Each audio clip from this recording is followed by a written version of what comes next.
Alright, everybody, it's Wednesday, September 27th, 2023, and it is time for our market review. So, our automated trading systems, um, eh, you have good days and bad days. This isn't a good day, but it's okay. Here's the Dow futures.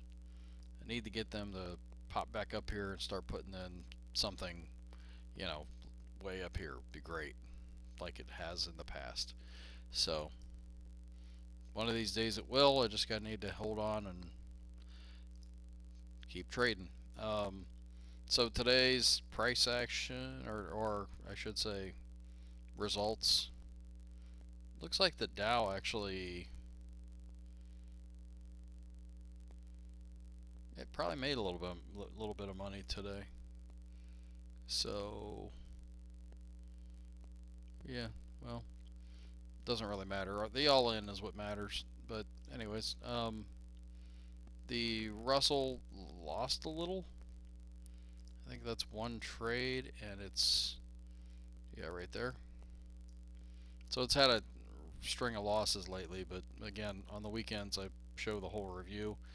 I think I did this last weekend, even though we were traveling. This is the one, this is just a tough day. The NASDAQ, what it gives, it also takes back. And, you know, we're, I said it the other day, I was hoping we weren't going to have to endure one of these. Hopefully, this is all that we're enduring and nothing like this.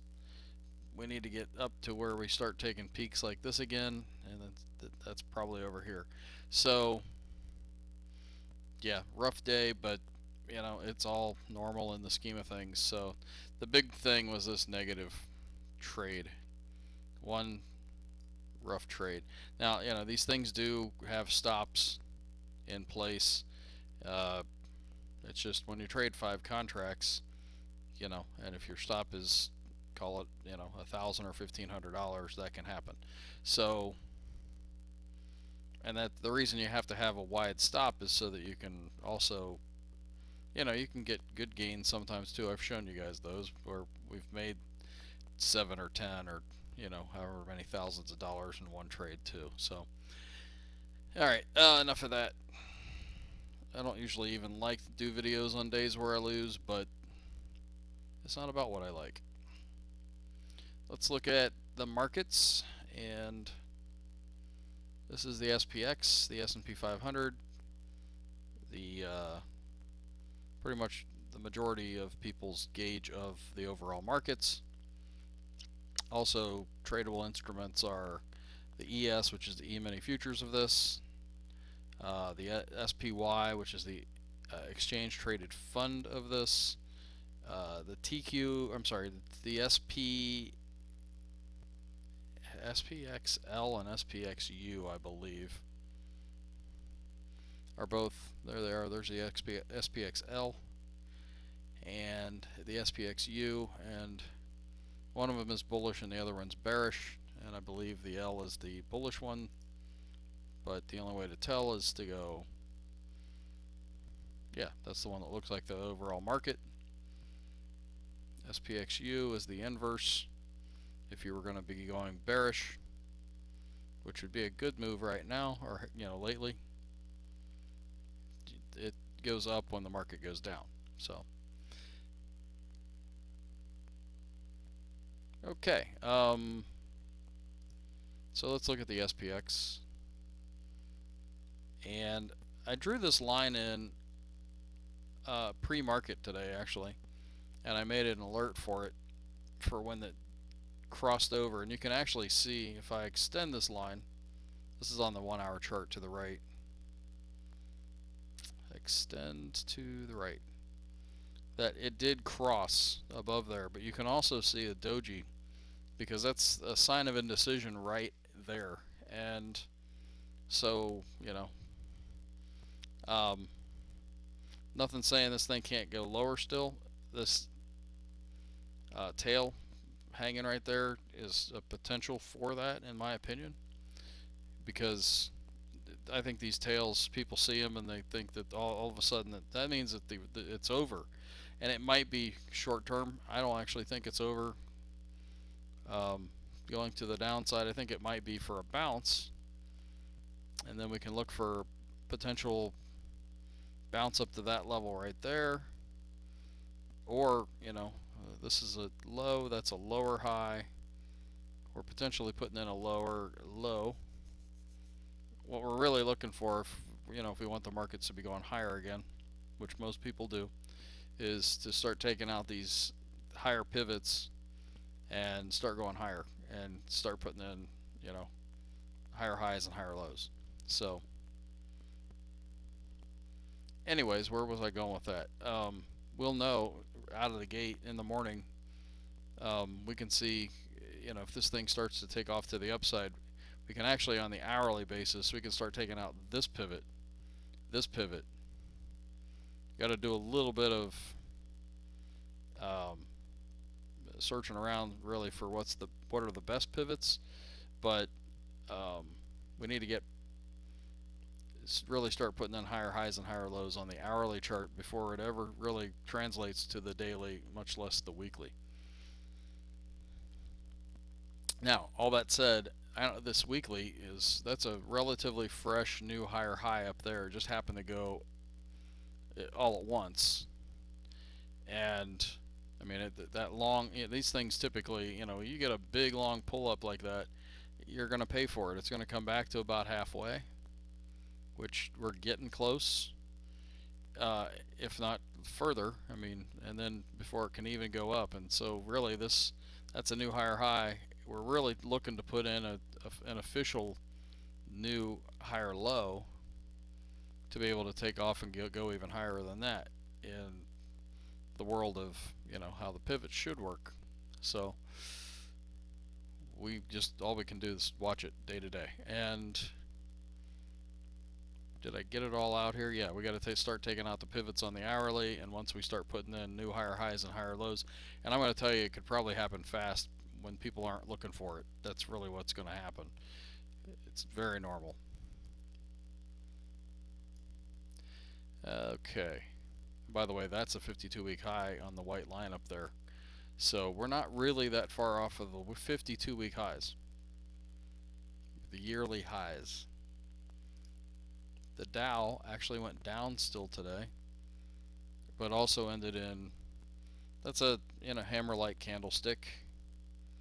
Probably officially is a hammer candlestick, but I'd have to do, if you look up hammer candlesticks, I think there's really official rules on them, like it has to close in the upper 25%, blah blah blah. I don't know if that's 25% or if that's 30%. So,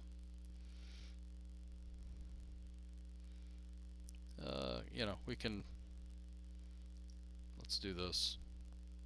Maximize sell, blow this up a little bit. We are below the blue Harvard line on the daily. I would anticipate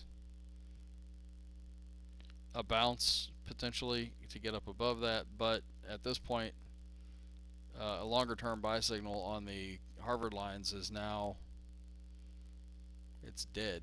So it has to get back up above the gold Harvard line in order to be considered a longer term buy signal based on that system.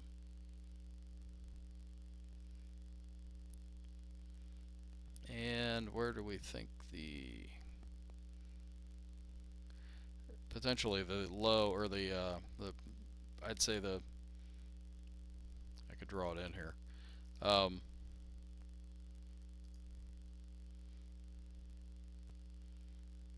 Something to the tune of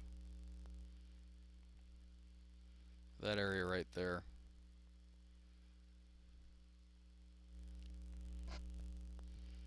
Is where I would expect the real bounce to come in. Unless we go lower and then all the way down to here.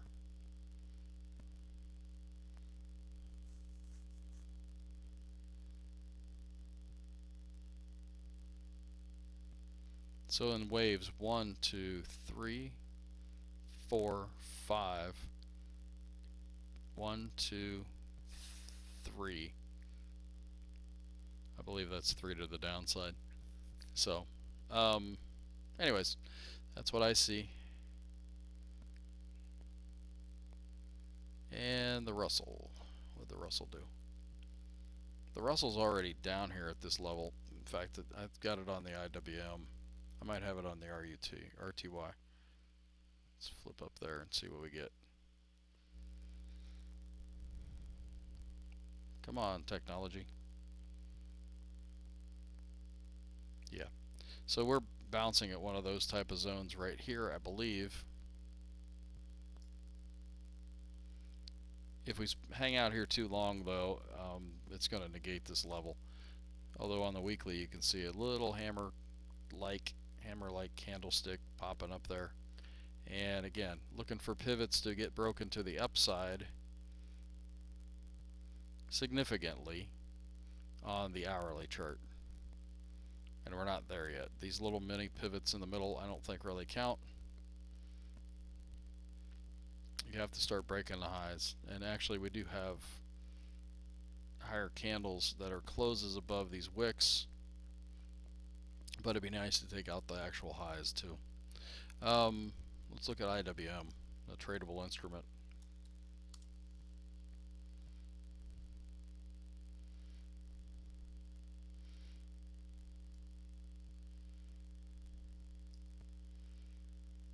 Yeah, so this is what I'm watching, and I'm really looking for it to take out these pivots right here before I would be real interested in going long, unless you just play totally dangerous and you know, you want to get in really early, then you could place your stop below this zone, but there's really good chance you could get stopped out. So, all right, that's the Russell. The Nasdaq. What do we do on the Nasdaq? We went up a little bit.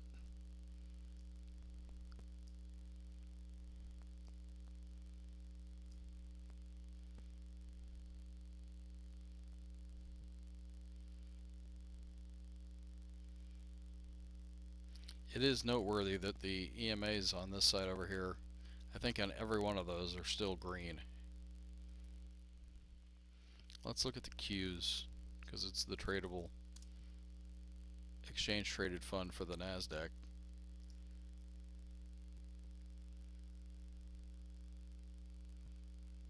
Yeah.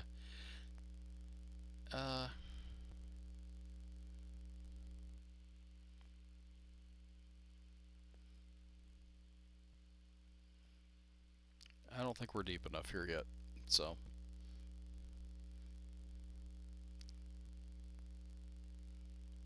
one down, two up, three to the downside. You know, maybe possibly coming in here at the Harvard lines or even deeper would be my expectation. I've got this mapped out on something.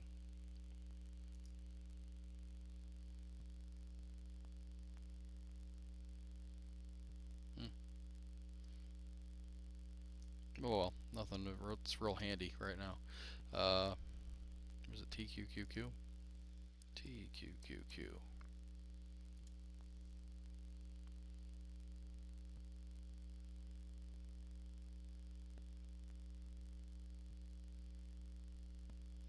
We do have Bollinger Band bounces going on here, where price came out of the Bollinger Bands and then bounced back inside. You can see that they don't always stick back here. It did. It went back up to the middle. You can see here it didn't, came back down. So they are significant. It's just a matter of how significant. And here's another one. Let's type in I meant to do this last night. The VIX. So we came outside the VIX quite a bit to the upside, and this is technically a close back below the VIX, or back below the Bollinger Band.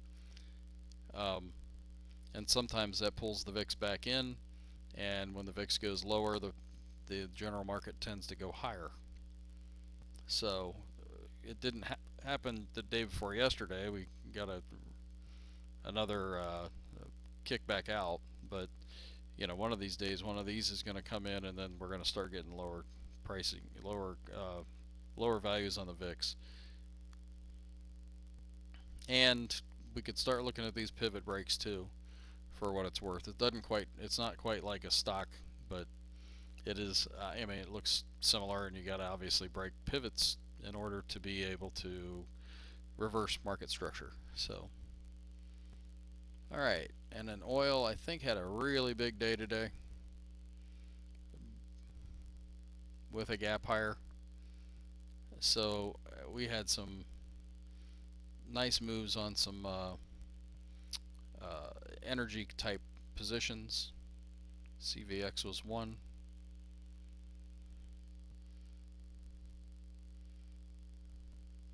So there you go. It's just some examples. And finally, let's flip over to stockcharts.com and look at the bullish percent indexes. For fun, since they're here, they're not always up here on top. I'm going to look at the real estate index. So it's really in a big column of O's, tacked on two new ones. Um, looking for a potential reversal at any moment here. The industrials didn't move. The NYA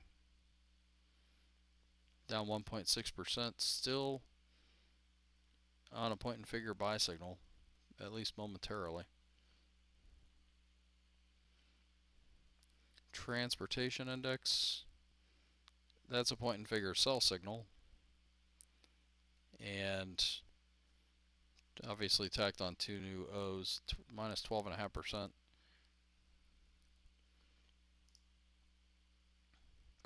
The NASDAQ tacked on a new O today, still on a point and figure buy signal, minus 1.86%.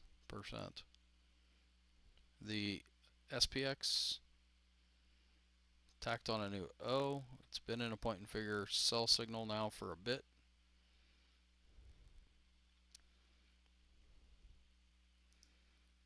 The OEX tacked on a new O to the downside, and it's been on a point and figure sell signal for a minute. And the NDX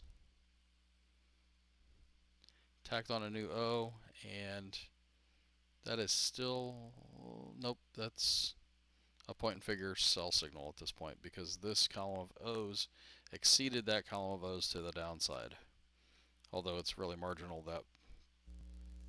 So that's technically a point and figure sell signal, which I think is why this turns red. And yeah, hopefully it helps everybody. Sorry I went a little long tonight, but take care, good trading, and we will talk to you again tomorrow night's review.